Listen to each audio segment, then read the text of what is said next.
Live at 4, this is 13 News Now.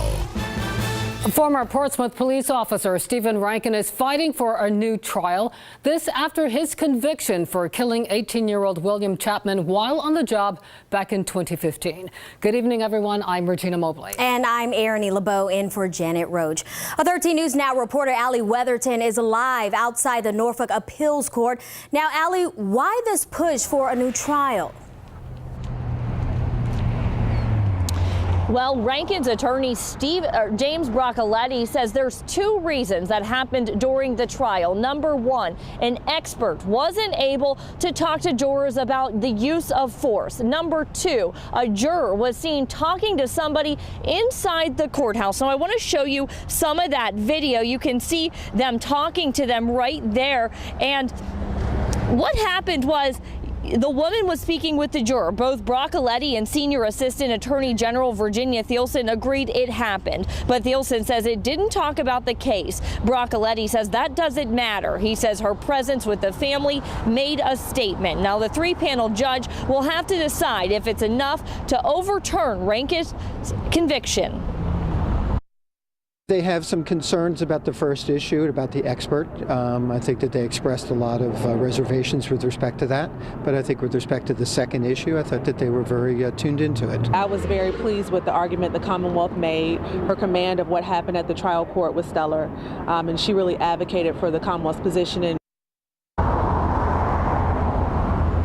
Now, both attorneys say it could take about 2 to 3 months for the three-panel judges to come back with a decision. Coming up on 13 News Now at 5, hear what would happen if a new trial is granted and Rankin would be found guilty again. Live in Norfolk, Allie Weatherton, 13 News Now.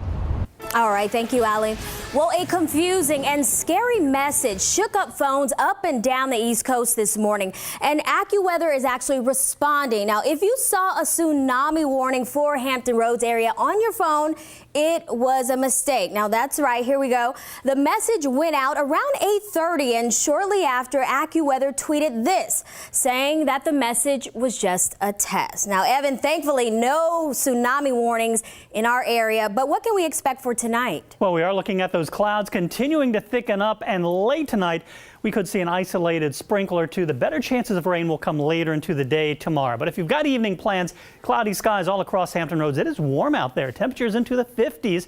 Right now, the warmest spot is Williamsburg and on the peninsula, coming in at 55 until you get into areas of North Carolina. We've got a 58 in Ahoskie, 58 coming up in Currituck, 63 down in Edenton. So temperatures really all over the map, literally speaking, from 49 up on the eastern shore to 63 in Edenton. So still warmer than where we were this time yesterday. We have seen those clouds start to move in and thicken up. And here's that next rainmaker developing out towards our west. On the north side of it, the cold air bringing some snow through parts of Nebraska and Iowa. That'll scoop by towards the north, but it's these showers that are developing across the deep south that'll be moving in here tomorrow afternoon and tomorrow night. But cloudy skies through the evening. We're looking at temperatures to drop quickly after sunset to about 46 degrees by 7 p.m. Low 40s by 11, and that's about as cold as it will get tonight, as southerly winds will push those temperatures up tomorrow. We're looking at readings back into the 60s, and again, a good chance of rain coming up later into the day tomorrow. We'll time things out with Futurecast. I'll have the rest of the 7-day outlook coming up. All right, thanks, Evan. A Norfolk man pleads guilty to involuntary manslaughter and the death of his girlfriend. 13 News Now anchor David Allen is in the studio with what happened in court today. The guilty plea on manslaughter by Lamont McAdams comes after prosecutors reduced a second-degree murder charge. McAdams admits he shot Nateria Powell back in May on Lead Street. Powell, a 18-year-old Maury High School student, died at the hospital back in May of last year. Her family filled 2 rows in court today, clearly upset.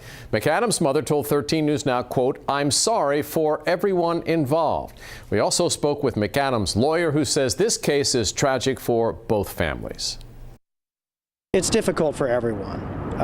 We have a family that has lost a family member, and now we have the McAdams family who stands to lose their son for a matter of time that we don't know yet. We have to wait for the sentencing for that. McAdams also pleaded guilty to reckless handling of a firearm and obstruction of justice. In total, he faces up to 16 years in prison when he is sentenced, and that is set for May 4th. Well, opening arguments today in the murder trial of a former Virginia Tech student.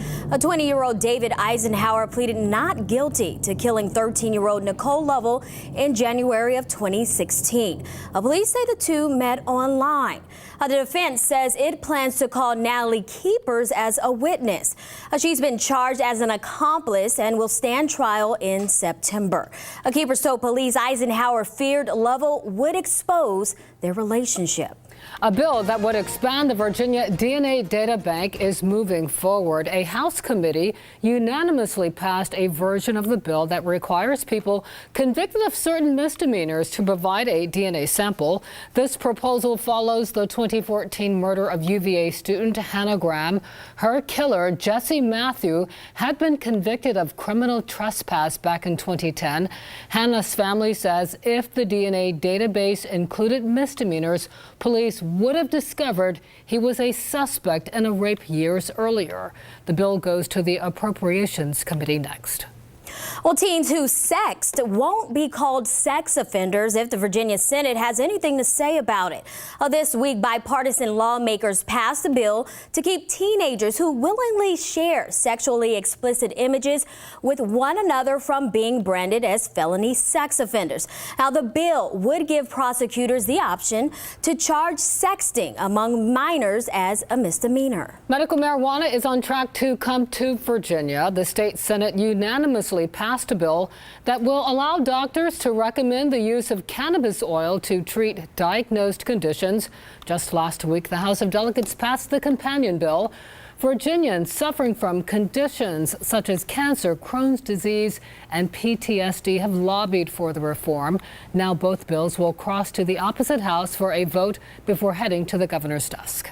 A Virginia lawmaker aims to make things a little easier for veterans. So right now, vets need a veteran's ID card and a driver's license. Well, yesterday, the House of Delegates unanimously passed the bill that adds a special veterans designation to driver's licenses.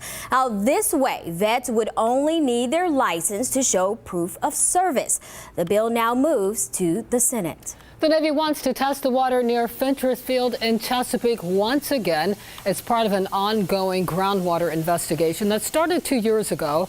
The goal is to find out if firefighting foam used at Fentress Field contaminated the area well water. During the last test, most samples came back safe. The water sampling is happening now through February 16th. The results should come back in April.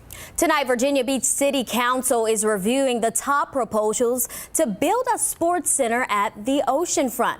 The multi-million-dollar indoor facility would be built on 19th Street. There are 3 proposals on the table. The goal is to have a basketball, volleyball courts, and bleachers for at least 3,000 people. Now, if you want to weigh in, you can do so. That's tonight at 6 at the City Council chambers. The council is scheduled to vote on the 20th.